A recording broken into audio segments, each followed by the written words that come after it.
And now, the Hall of Fantasy. Welcome to the Hall of Fantasy. Welcome to the series of radio dramas dedicated to the supernatural, the unusual, and the unknown. Come with me, my friends. We shall descend to the world of the unknown and forbidden, down to the depths where the veil of time is lifted, and the supernatural reigns as king. Come with me and listen to the tale of The Treasure of Kublai Khan.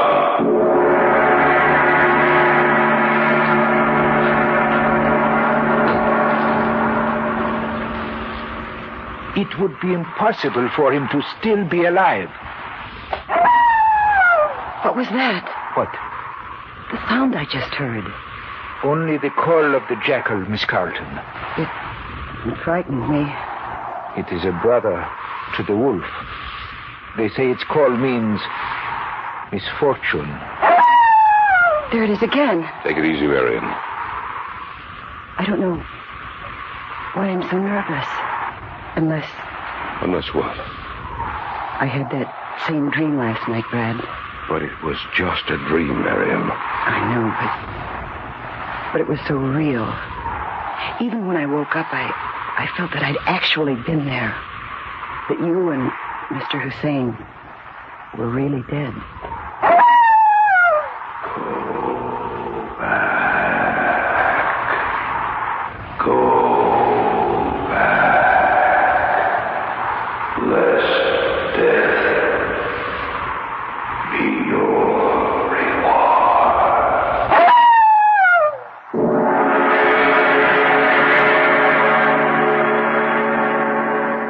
Fantasy will present The Treasure of Kublai Khan in just a moment. And now for our story, The Treasure of Kublai Khan. I first heard of the legendary treasure the night I met Abdul Hussein. Marion had invited me to the dinner that evening. Her brother, Brad Carlton, had some business with Hussein, and he too was invited for dinner. It was after the meal, when we had adjourned to the living room, that I first heard the tale. Yes, Abdul, I imagine some of our customs do seem strange to you. It is quite strange, my friend. When do you intend your return trip to Iran, Mr. Hussein? Well, I shall spend another 2 months in your country, Miss Carlton. Then I shall be forced to return to mine. I hope you have received a good impression of us. Oh, I would say I have. Though I will never understand why you people must have everything done so quickly. You don't enjoy life, always running from one place to another, trying to save time. I guess that's just the way we are. I shall never understand that. Abdul, when you were in my office today, you told me a little tale about Kublai Khan. I think Alan and Marion would be interested in hearing it. Oh, I am not so sure they would. Oh, no, please, tell us the story. Oh, we'd like to hear it. If you insist. Do either of you know much about Kublai Khan? Just that he was the ruler of Mongolia and the Mongol Empire. I'm afraid I don't know much more than that. It is amazing to me that we tend to remember only 1 or 2 facts about a man after he has been dead for some time. Yet, their stories are there in the dry pages of the history books. And if one can read between the lines, the man comes alive. Kublai Khan was a fascinating person. Under him, the empire reached its greatest heights. To his treasure houses came the wealth and the money of the conquered peoples. I wonder whatever happened to all that treasure. Oh, it was probably spent or destroyed. You are right to a point. What do you mean? Most of the treasure was naturally spent or destroyed, especially after Kublai's death and the struggle for power which followed his demise. But there is one treasure catch, according to legend, which was lost, and to this day remains intact. Well, you can't be serious, Mr. Hussein. But I am, my dear Miss Carlton. Where is it hidden? That is the only barrier which remains to be overcome. No one knows where it is hidden. The general area is known, yes, but the specific location is not. What general area? It is said that the lost treasure of Kublai Khan lies somewhere between the Deshti-Keber Desert and the Elburz Mountains. But that's in your country. The seat of government for Kublai Khan was in northeastern China. So it was. Well, why wouldn't Kublai Khan keep his treasure where he could get to it easily? Why would he hide it almost 3,000 miles away? I shall answer your question with a question. Why would he not only be interested in northeastern China? Why would he send his emissary Marco Polo to the far corners of his empire? No. Kublai Khan's interests were large. His armies had to be paid, and they ranged all over his vast empire, guarding its borders. Why would he not hide treasure in old Persia? I didn't think about it that way. Yet it is quite logical. Shall I tell you what I know of the legend? Oh, yes. Please do. I'm sure they'd like to hear it. I shall.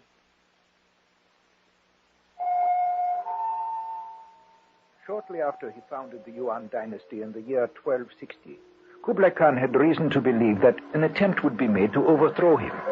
Kublai Khan was not sure whether the attempt would succeed or not, but if the attempt were made and was successful, then Kublai Khan planned to escape to Persia, from whence he would be able to direct an attack against the usurper. Accordingly, he sent for one of his ablest generals. You sent for me, O Khan? Yes, General Ling. You are to take enough men and supplies to transport the Shangtu treasure to Persia. There you will hide it and guard it. As you order, magnificent. When the treasure has been hidden, you are to kill all but a few of your most trusted men, so that no one will know the hiding place. If need be, destroy them all, and guard the treasure yourself until such time as I send to you. Yes, O great Khan. Remember, General Ling, if you must, destroy everyone, so that no enemies will stand at our backs with their daggers poised. It shall be as you desire, O Khan. Not one will escape alive. The treasure was transported to Persia. True to his word, General Ling picked a few of his followers, and together they destroyed the others.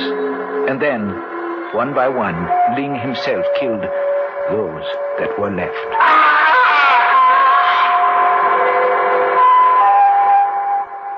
Through the years, Ling guarded the treasure, and those who came too close to the hiding place saw a man on a horse in the distance, who rode towards them at a gallop. He loomed up before them, his great sword swinging, and death was their reward for stumbling out of the treasure. Never did Kublai Khan send to him, yet Ling remained faithful to his trust. When the great Khan died, no one knew where Ling was, and the treasure became lost. Ling was never heard from again. Is this story true, or are you just making it up to amuse us? I assure you, Miss Carlton, this story is true. Has anyone ever tried to find the treasure? Oh, yes, many have tried, but with no success. Then actually there's no authentication for the story. I have reason to believe there is. Why? Recently, just before I left my country, I came into possession of this. What is it? It is a copy of an old map that I discovered in one of the caves near the mountains. Then you've actually looked for the treasure. Yes. I stumbled onto the cave quite by accident. It had once been inhabited because I found ancient weapons and cooking utensils. On the wall of the cave, there was drawn the lines you see before you. That I copied down on this piece of parchment. I believe this map will lead me to the treasure of Kublai Khan. And you intend searching for it when you return to your country? Yes, I do. No, I wouldn't mind going with you. Neither would I. Then why do you not come with me? Why don't we? Do you think we could, Brad? Well, we could arrange it, I suppose. I know I could take a leave of absence. So could I. Well, I could get away easily enough. Of course. And if we do find it, the treasure belongs to you, Mr. Hussein. There will be enough for all of us. Enough to make us rich beyond our wildest dreams. Then let's do it. Right. And whether we find anything or not, the trip will be worth it. There There is one more thing I must tell you. And that is? When I said that many had tried and none had succeeded, I should have added that many have died or been killed in their attempt to locate the treasure. For it is said that General Ling still guards the treasure of the great Khan, that he still waits for word from Kublai Khan, and that he brings death to any who stumble upon the treasure. We'll return to the Hall of Fantasy and the tale of the treasure of Kublai Khan in just a moment. Back now to the Hall of Fantasy and the tale of the treasure of Kublai Khan.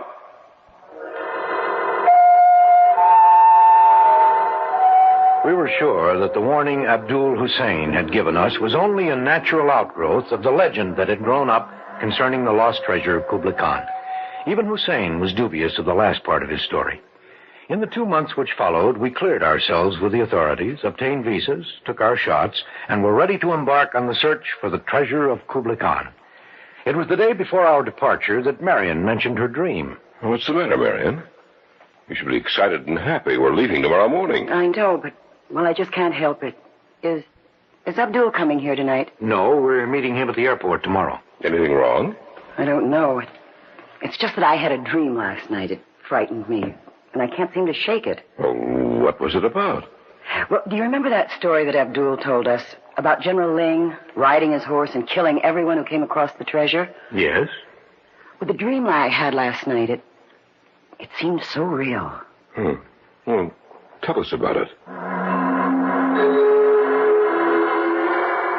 Well, I dreamt that we were over there.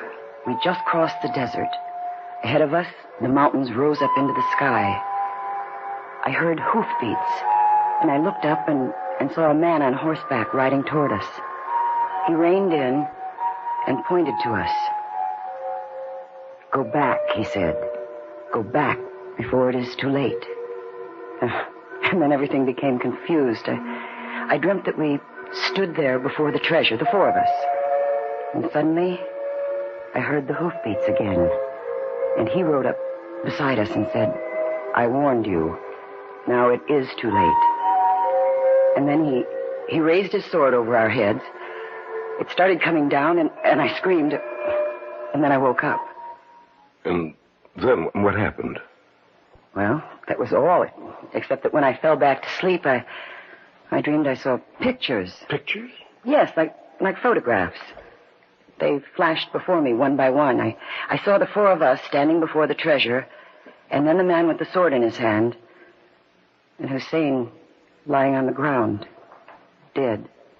And what else?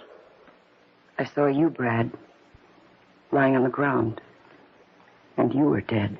It was just a dream, Marion. You were probably excited last night when you went to bed. We've all been living for the day when we start out. That's why you had that dream last night. I don't know. Maybe it was a warning of some kind. It was only a dream, Marion. That's right.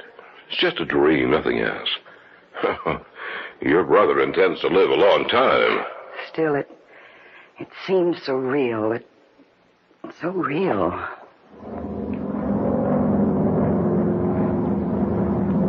Telling us about her dream seemed to relieve Marion, and by the following morning we had all forgotten about it. We had beautiful weather all through the flight.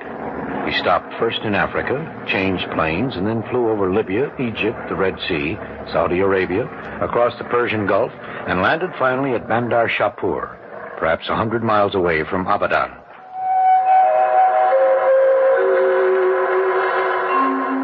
We went by car to Isfahan. There we picked up a guide and camels and started across the desert. We traveled slowly, being able to make only about 30 miles a day. 8 days after we left Isfahan, we caught sight of the Elburz Mountains. We were seated around the campfire. We have not much farther to go. We should reach the cave sometime late tomorrow. The cave? Yes, I want to go there first, to make sure the map is absolutely correct. From there, we will follow the map to its treasure. What if the map doesn't lead us to the treasure? But that is possible, I know. If that is the case, then I shall begin all over again. I have searched for Kubli Khan's treasure for 10 years. I shall continue to search for it. The guide you hired isn't very talkative. You are foreigners. He is afraid of you, does not trust you. But he is a good man. I hope we do find the treasure, Abdul. Oh, I'd hate to go back empty-handed. I have a feeling that we will. And the stories about General Ling? You mean that he still guards the treasure? Yes. They are not true, of course. It would be impossible for him to still be alive. What was that? What? The sound I just heard. Only the call of the jackal, Miss Carlton. It frightened me. It is a brother to the wolf. They say its call means misfortune. There it is again. Relax, Marion. We're all on edge. I suppose so. What was that? The camels, Miss Carlton. The call of the jackal makes them nervous. Take it easy, Marion. Oh, I don't know why I'm so nervous. Unless what? I had that same dream again last night, Brad. It was just a dream, Marion. I know, but it was so real. Even when I woke up, I felt that I'd actually been there. That you and Mr. Hussein were really dead.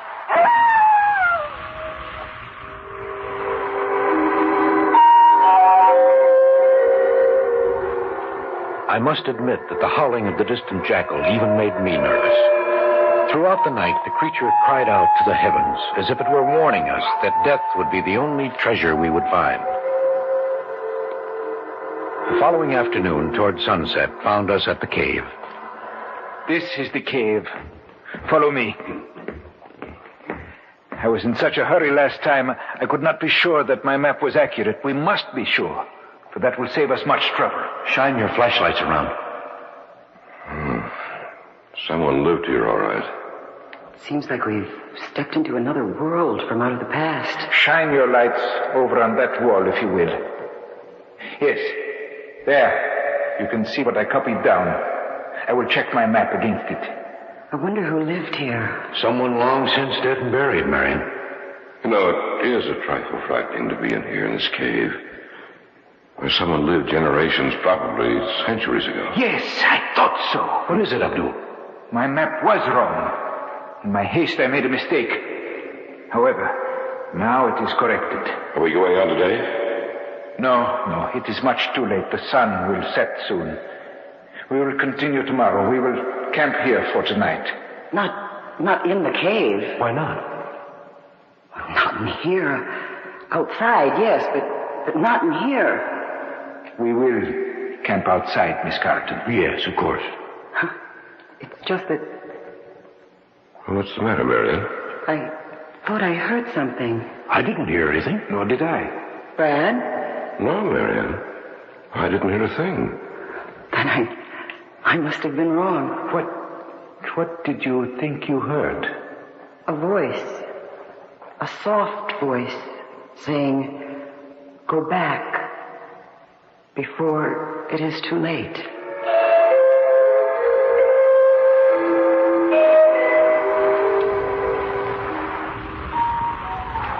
What time is it? Almost 11. Well, Marion had the right idea. She went to bed almost an hour and a half ago. Well, I think it is time for me to retire also. What happened to Ali, the guide?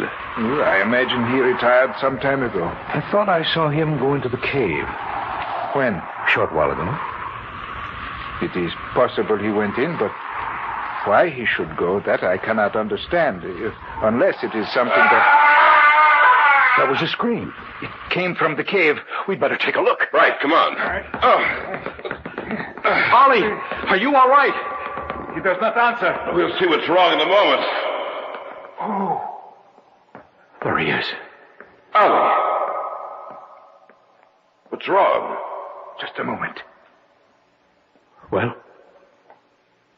He's dead. What? Yes. He's dead. Go back. Go back. Let's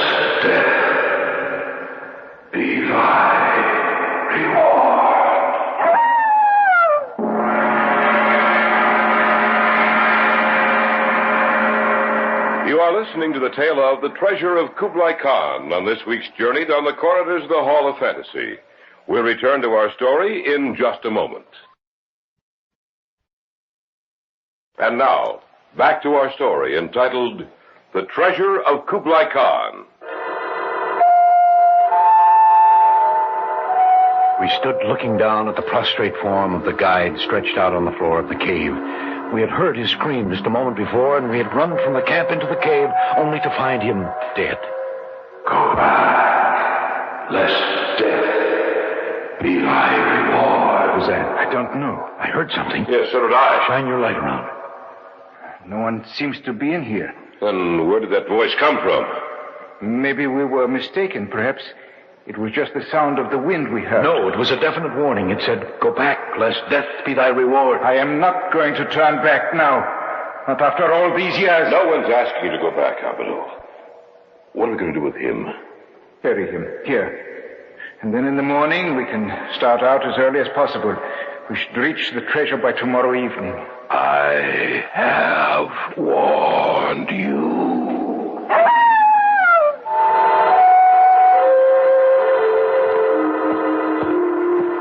Seems to be leading us back into the desert. We are traveling in the right direction. The treasure is located at the Lost Oasis. I hope you're right, Abdul. I know I am right. We're only a few miles from the mountains. But we were at the foot of the mountain before, Abdul. The oasis lies west and south of the mountains, and that is the way we are heading. Does that wind seem to be any stronger than usual? A little. Do you think it might be blowing up a sandstorm? It is quite possible. We must make the oasis within the next few hours.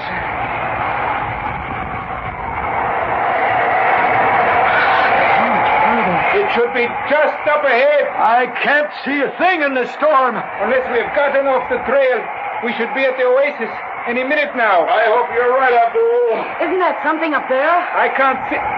Yes! It is the oasis. We made it. After 10 years of searching, I have found the treasure. Somewhere in that oasis, my friends, is the treasure of Kublai Khan.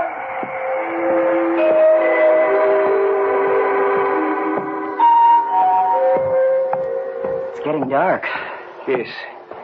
The night is upon us. Maybe we ought to wait until the morning comes. No, we've come this far. I want to see the treasure now. I sense that we are getting very close to it. Look, up ahead. Yes. Yes, that is it. Be careful. Ah, we have found it. We have found the treasure of Kublai Khan. It's like a small oriental temple. There's no doorway, just an arch opening into the building. Let's go inside. Yes. All right. Shine your flashlights around. Oh, the whole building is covered with open trunks and bags of gold and jewels. The wealth and grandeur of an empire now dead. We don't belong here. I feel that we're looking at a dead world. The night is upon us. The jackal is telling the creatures of the desert that we are here. Why don't we go back to our camp? Just a minute. I'll take some of these with me. I want to tell myself this isn't just a dream. Put them back, Brad. What's the matter with you, Marion? Maybe you ought to put them back, Brad. I think Marion's right. This is the treasure of a dead world. It should remain dead. You mean we should leave a treasure here and go back empty-handed? Don't be a fool. And I shall take some too, huh? Yes, Abdul. The jewels we hold in our hands are enough in themselves to make us rich. But all of it is ours. All of it. Yes, all of it.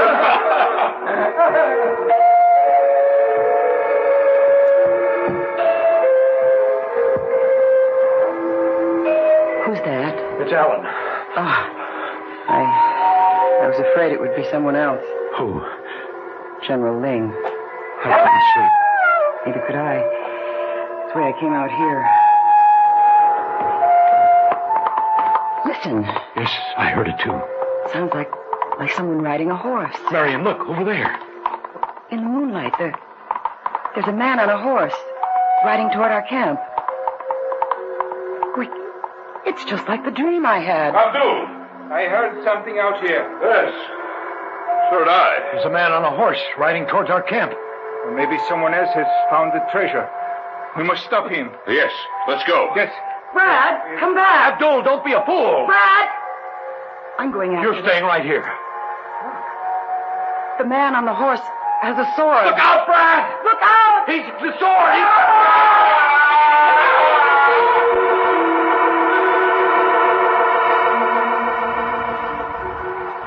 They're dead. Both of them. Yes. It was just like the dream. Just like the dream. We should never have come here. Listen, he's coming back. What are we going to do? We'll wait here for him. There's nothing else we can do. I warn you. Still, you did not heed my warning. The two of you are free to return to your own land. The other two coveted the treasure of the great Khan, and so I brought death to them. Leave now. Leave this place, and wipe from your minds all thoughts of the treasure. For I must guard the treasure of Kubali Khan until he sends for me. Those who seek the treasure will find the way. Death.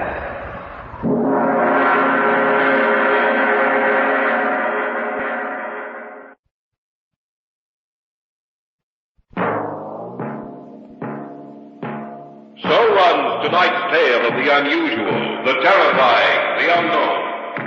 Join us again when next we journey down the corridors of the Hall of Fantasy to hear another strange tale of the supernatural. All characters and events portrayed in these programs are fictional, and any similarity to actual events or persons, living or dead, is purely coincidental.